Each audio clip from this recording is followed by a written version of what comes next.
Welcome to Make Possible Bitesize, a weekly podcast brought to you by Permutive, championing change in publishing, advertising and beyond. Each episode, we chat to an inspiring guest about their careers, their lives and how they're making change possible. Let's bite right in. Hi everyone, I'm Michael Ogunjobi, Customer Success Lead at Permutive. Welcome to a special edition of Make Possible Bitesize. In celebration of Black History Month, we're shining a light on inspiring Black professionals and asking three thought-provoking questions about their journeys to success and how they've made it possible. Today on the show, I'm joined by a good friend of mine, Opie Runsewe, Director of Partnerships at American Express. Hi, Opie. Hey, Michael, how's it going? Yeah, really well, thank you. How are you? Yeah, good. Thanks for having me on today. No worries at all. Thanks for joining me on this episode. How about we start with a quick intro on who you are and what you do over at American Express? For sure. So, hi everyone, my name is Opie Runsewe and I'm a Brit living in New York. At American Express, I'm a director in our partner management team. Our team works with a number of leading fintech players to grow and manage the number of Amex accepting businesses in the online and offline space. My team and I manage these partnerships in the US and work with a number of our international colleagues to support on similar initiatives in their regions. Payments is a very fast-moving space, and especially over the last year and the impact of COVID, we've seen a lot of digital transformation within our industry. Consumers are changing the way they want to pay for goods and services, and in response to the pandemic, businesses are having to adapt to this changing environment. So how long have you been at Amex, I think? I've been at Amex now in the US for about 2 years. And then prior to this, I worked in our London office for about 7.5 years across a number of business development and marketing teams. And it's been a great experience. My career has been at Amex. I joined on our graduate program after university. So yes, I'm definitely, some might say, on my way to being an Amex lifer. Great, thank you for that intro. So let's kick off with our first question. So you just mentioned that after university, and I know that you had an incredibly successful stint running your own events company during university, but post that you joined Amex on the grad scheme. How important would you say that cultural identity has been to your career so far, and how have you worked to really maintain this?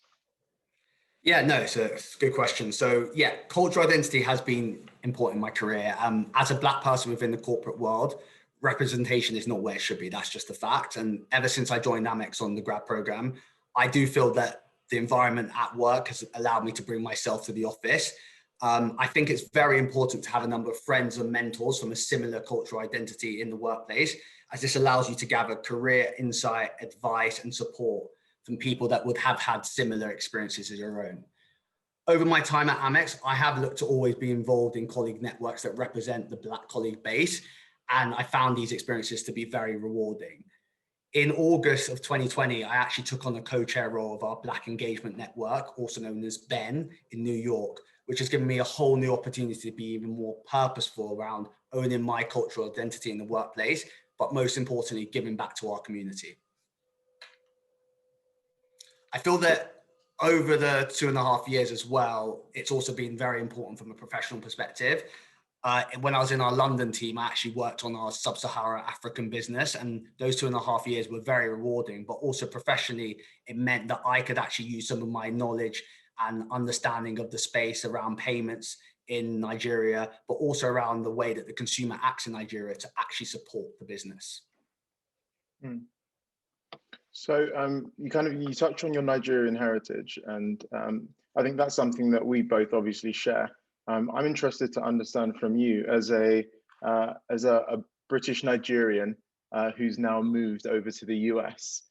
How has that background kind of really shaped you and shaped your experiences? Yeah, I'm laughing because just like a lot of Nigerians everywhere around the globe, of course, I moved to New York and then I found another British Nigerian here as well to be friends with. So it's sticking to the trend. But no, jokes aside, yeah, it is important. I feel like Nigerians are known for migrating and moving to different parts of the world and finding new opportunities. And I think my parents moved to the UK just before I was born, just over 32 years ago. And it has definitely been, I brought up in an environment in the UK as a British Nigerian where moving abroad, finding new opportunities from a personal and professional perspective has always been seen as something good.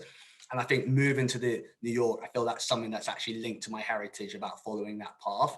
And I think it's been interesting, like definitely a big part of the British Nigerian heritage is like family, and having to keep in touch with family like virtually now is very different, but also being introduced to a number of family friends that live over here, which is a good way for me to keep that sort of bond going.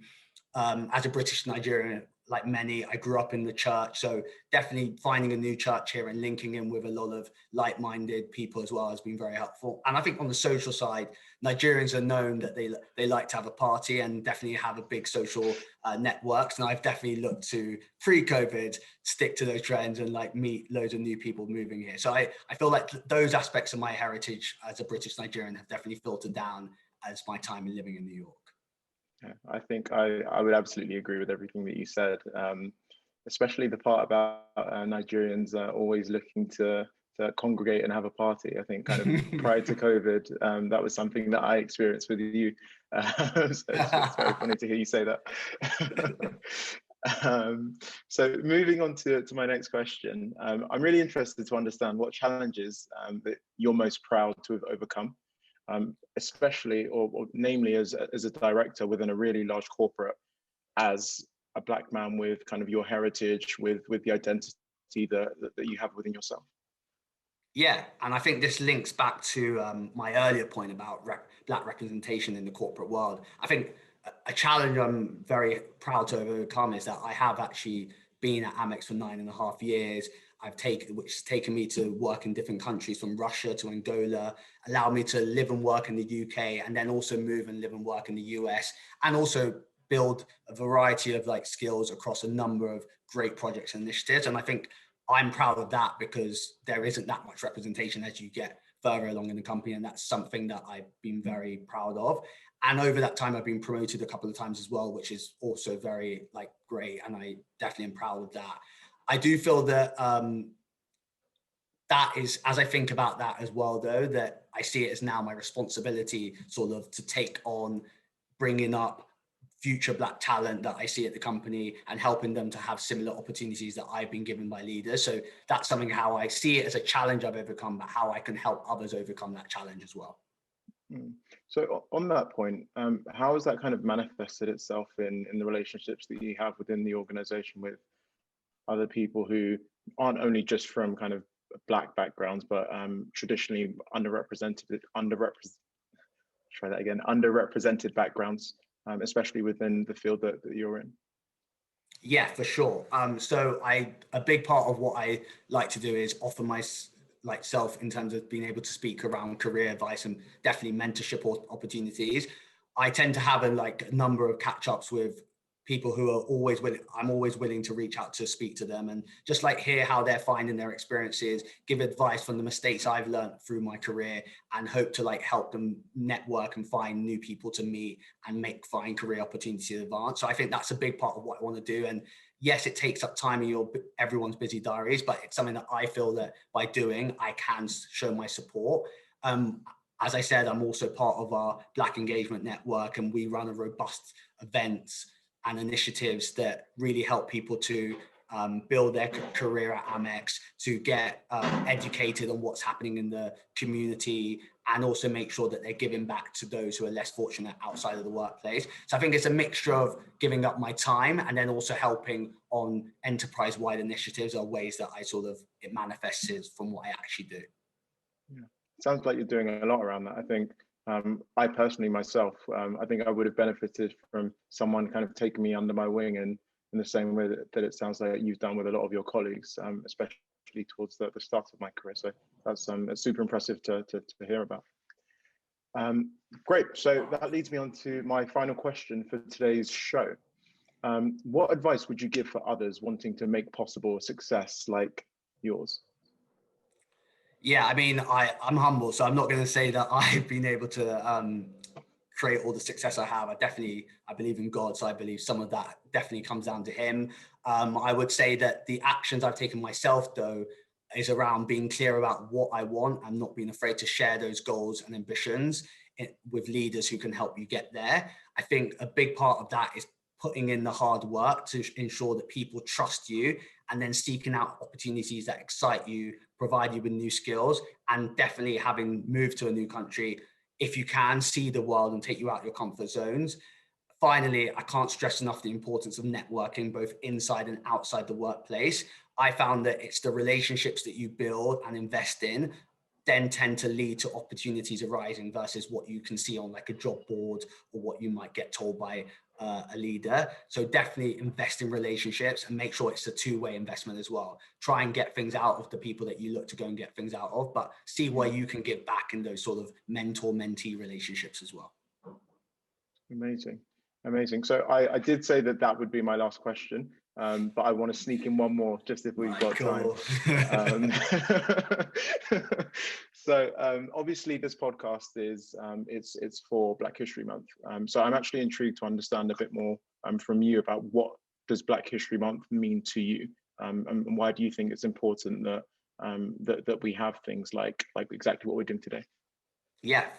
So Black History Month for me is it's a great way for us to pause and have a reflect and look into and get deeper into the great array and diverse mix of Black history and culture that exists across the arts, music, business, and influential figures throughout history that have shaped the world we live in today. But I also think that Black History Month is an opportunity not just to look backwards, but also forward and just celebrate the advancement that the Black community is making, but also the work that still needs to be done moving forward. So I do think it's a great month to do that, but it shouldn't stop with this month. And I definitely think that after Black History Month, there is a role for people to play within the non-Black community to support the Black community to make advancement into the areas that we know that there are still issues.